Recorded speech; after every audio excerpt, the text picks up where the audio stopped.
श्री संबित पात्रा।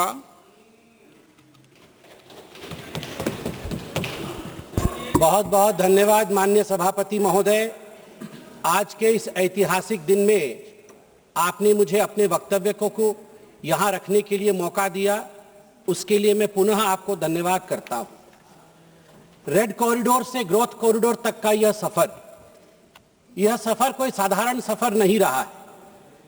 नक्सल मुक्त भारत का यह ऐतिहासिक उपलब्धि, यह दो चरित्रों के बीच की लड़ाई है। मैं इसे पॉलिटिकल नहीं बनाता हूं, मगर ये दो चरित्र इसे समझने होंगे। एक चरित्र है स्पष्टता, क्लैरिटी। एक चरित्र है संकल्प, स्पष्टता और संकल्प कि एक राष्ट्रीय नीति हो और उस संकल्प और स्पष्टता के साथ हम नक्सलवाद को समाप्त करेंगे। और दूसरा चरित्र है भ्रम, षड्यंत्र और सहयोग का। वो चरित्र है the character of confusion, conspiracy and collaboration. ये कॉन्स्पिरेसी, कोलैबोरेशन और कंफ्यूजन की लड़ाई है। अब मैं एक एक करके इस विषय को आपके समक्ष रखता हूं। The Congress and its coterie, they were confused to the extent, वहां तक वो कंफ्यूज थे जहां कांग्रेस के तत्कालीन प्रधानमंत्री मनमोहन सिंह जी का मानना था कि Naxalism is the deadliest evil in this country. Naxalism से खराब इस देश में कुछ नहीं हो सकता है, घातक और कुछ नहीं हो सकता है। वहीं कांग्रेस का एक बहुत बड़ा दूसरा धड़ा था which romanticized नक्सलिज्म, जिनका रोमांस था नक्सलिज्म के साथ, which love नक्सलिज्म। और उसमें आप याद करिए अरुंधति रॉय जो इनकी बहन है, जिनसे ये आइडियोलॉजी लेते हैं, अरुंधति रॉय ने नक्सलिज्म के लिए एक शब्द का, एक फ्रेज का प्रयोग किया था, गांधीयंस विथ गन। उन्होंने कहा था ये जो नक्सल्स हैं ये गांधी जी के समान है, बस फर्क इतना है कि इनके हाथ में बंदूक है। आप चिंता करके देखिए किस प्रकार की चिंताधारा कांग्रेस पार्टी और उनकी सहयोगियों की। अभी थोड़ी देर पहले मैं सुन रहा था और वास्तविकता है, ये विडंबना है कि इसी देश में, भारत देश में कुछ ऐसे क्षेत्र थे जिन्हें लिबरेटेड जोन कहा जाता था, जहां पर लोग भारत के संविधान को अपने जेब में रख के चलते थे। जेब में, आज भी कुछ लोग जेब में रख के चलते हैं। वहां भारत का संविधान नहीं चलता था, वहां भारत की पुलिस और सुरक्षा की कर्मियों के विषय नहीं चलते थे। वो लिबरेटेड जोन थे, जैसे कि दंडकारण्य, जैसे कि पार्श्वनाथ, जैसे कि बूढ़ा पर्वत। आप पूछिए छत्तीसगढ़ के लोगों से, वो आपको बताएंगे ये लिबरेटेड जोन कौन से थे। और केवल लिप सर्विस होता था, उस समय की सरकार द्वारा लिप सर्विस होता था। और ऑपरेशन ग्रीन हंट के नाम पे जो ऑपरेशन शुरू किया गया था, याद करिए भारतवर्ष में किस प्रकार का फेल्योर हुआ था। उसमें 76 सीआरपीएफ जवान, 76 सीआरपीएफ जवान एक ही दिन में शहीद हुए थे छत्तीसगढ़ में, अप्रैल 2010 में। एक ही दिन में। That was the highest ever single day casualty of Indian security, second only to Operation Blue Star. आप चिंता करके देखिए, इस प्रकार की परिस्थिति थी।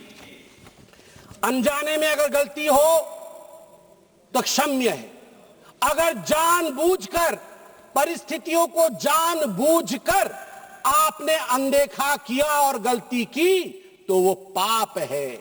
कांग्रेस ने पाप किया है, आज मैं वो सिद्ध करने वाला हूं क्यों किया है। यह जो डॉक्यूमेंट मैं लेके आया हूं सभापति महोदय, ये कोई साधारण डॉक्यूमेंट नहीं है। This is a counter affidavit submitted by the Congress party then, that is the UPA government then in November 2013 to the Supreme Court of India in the case named Kishore Samrit versus Union of India and others।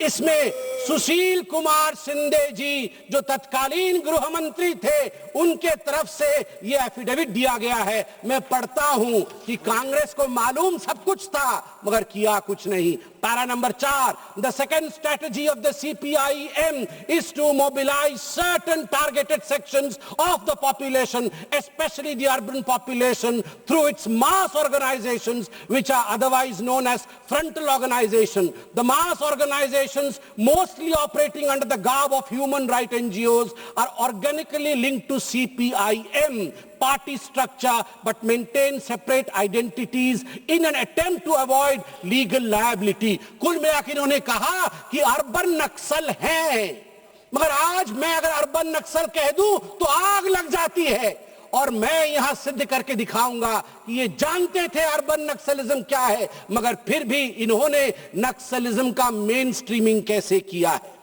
Naxalism के main streaming में आप याद करिए कि किस प्रकार सोनिया जी, जो कांग्रेस की सर्वोच्च नेता हैं, अभी अस्वस्थ है, मैं चाहता हूं कि वो यथाशीघ्र स्वस्थ हो, मगर सोनिया जी की अध्यक्षता में जिस समय वो एनएसी चलाती थी, एनएसी और प्लानिंग कमीशन में कौन बैठे थे?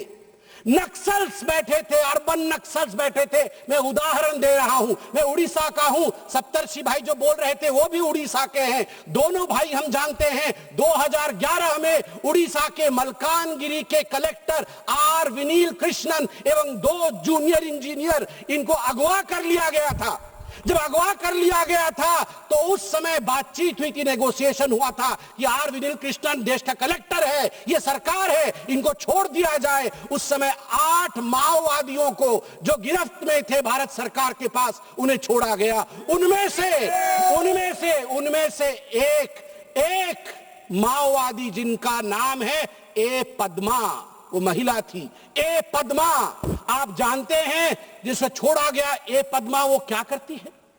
ये ए पद्मा जो हर्ष मंदार हैं, जो एनएसी के सदस्य थे, सोनिया गांधी जी के राइट हैंड थे, उनके द्वारा जो ऑर्फेनेज चलाया जाता है जिसका नाम अमन वेदिका है, उसको ए पद्मा चलाती थी। A Padma was a direct conduit of the Congress party, the UP government. आपने नाम सुना होगा doctor Vinayak Sen. Vinayak Sen was convicted. Bharat के कोर्ट ने सेडिशन के चार्ज में, देशद्रोह के चार्ज में उस माओइस्ट विनायक सेन को, डॉक्टर विनायक सेन जो पेडियाट्रिशियन है, छत्तीसगढ़ में काम करते थे, उन्हें कन्विक्ट किया गया। मगर मनमोहन सिंह जी की सरकार ने सोनिया गांधी जी के कहने पर उन्हें प्लानिंग कमीशन कमिटी में रखा, steering committee on health, drafting the 12th 5-year plan. 12th 5-year plan doctor Vinayak Sen बना रहे थे।